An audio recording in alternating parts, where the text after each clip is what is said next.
yaptırgan bunu. Bunda diplomatlar üçün.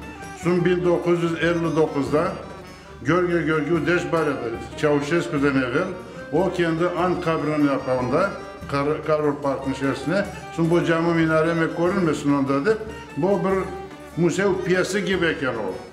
Karol'un. Sonra ondan bızalar aynısını getirip nereye yaparlar. 1960'da açılışı bola, şundan beri aşık buna her vakit.